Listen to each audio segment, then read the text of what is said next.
Yo, what's up guys? It's another beautiful day in Des Moines, Iowa, and today we're talking about the 89 Chevy C1500 you see behind me.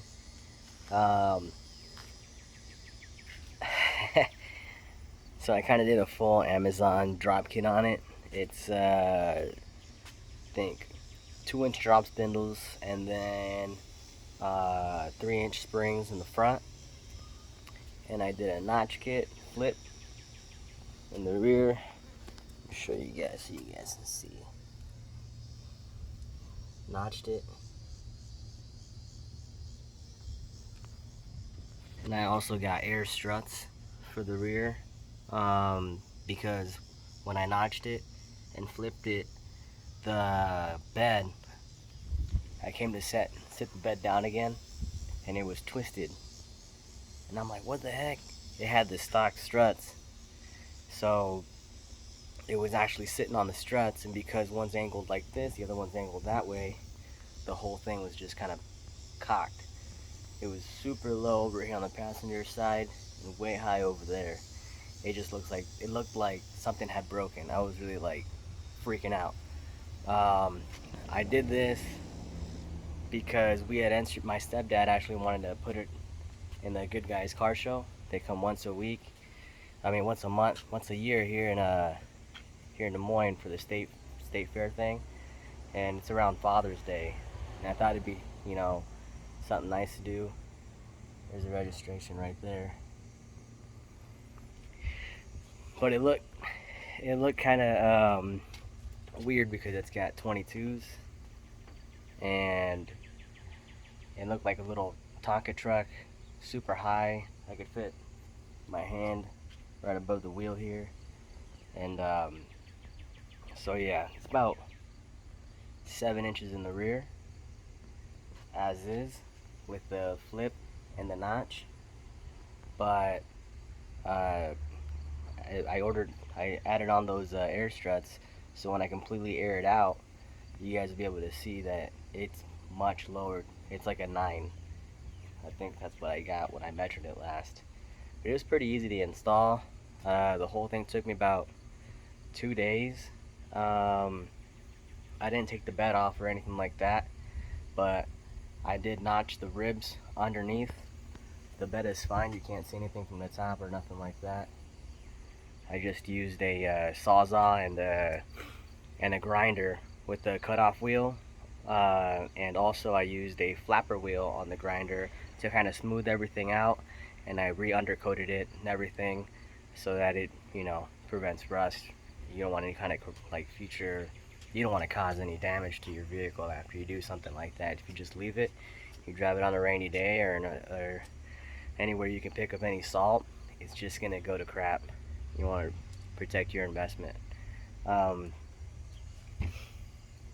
So yeah, I'll go ahead and show you guys what it looks like right now. Let's see. Let's measure this out real quick. Just barely touching the ground there. About 2 feet, 3 inches, I think.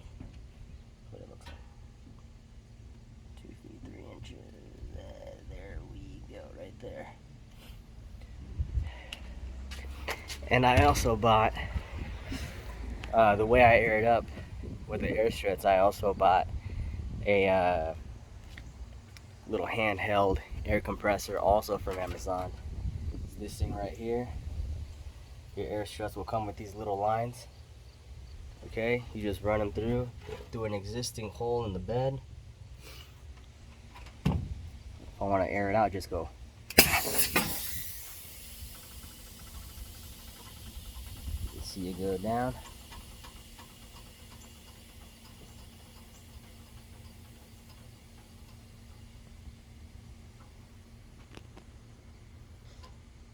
It does ride really, really smooth on those air struts. No clanking, no nothing. So I'm really happy with that. I mean, but if you air it out, you're not gonna be comfortable driving it, that's for sure, without airing it up. Let's see what we got here.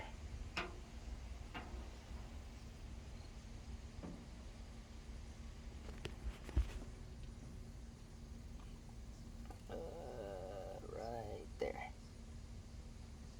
about 2 feet, just over 2 feet, right under 2 feet 1 inch. So right around 24.5 inches. But yeah, everything cost me less than 500 bucks, and it would have probably been less than that if I wouldn't have messed up on the drop spindles. I didn't know that there was 2 different kinds of drop spindles. I just looked up the year of my truck and it said 2-wheel drive, so I was like, all right, cool, you know, this is it. But the drop spindles, the middle part where the brake rotor goes through and you have your bearings, the ones that came with this truck were smaller than the ones that I got, so I had to get brake rotors, and that was like 120 bucks for both sides. So that was a big cost that I really didn't have to do if I would have gotten the right piece. So look out for that, you know, because there is 2 different sizes. I don't know how to tell them apart, but I mean, you could go to an auto parts store and compare both sizes, you know, just ask to see if you can see them, kind of measure the bore, because that's the part that's going to be different. I mean, just to make sure you don't have to, if you don't have to spend the money, just don't, you know, make sure you don't mess up on the parts like I did. But overall, I'm very happy with how it came out. Yeah, here's the truck. Here, I'll flip the camera. I don't even know why I have the camera like this. I'll just flip it for you guys. Let's see. Can I?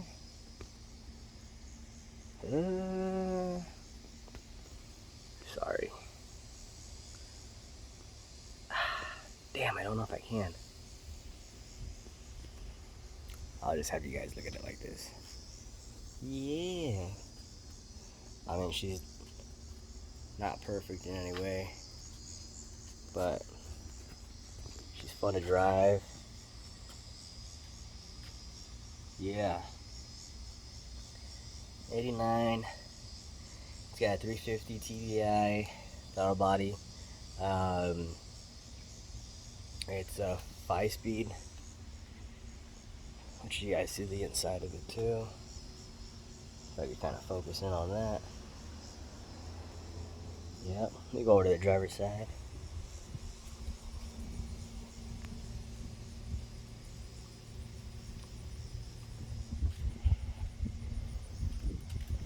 I went ahead and put a junkyard seat because the ones that came with the truck were all,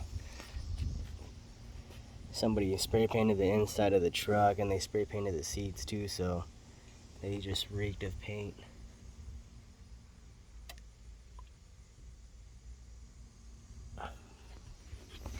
See the seats. Overall, it's a really fun truck. Still get a lot of thumbs up. Kids love it. But yeah. Yeah, don't sleep on Amazon. Everything was really easy to install. Like I said, just read the reviews and go crazy. No rubbing. These are 22s. I want to put 24s in the back just so it fills up the sides a little bit better, you know. Same kind of wheels, just, you know, just a little bit bigger. And yeah. Thanks for watching.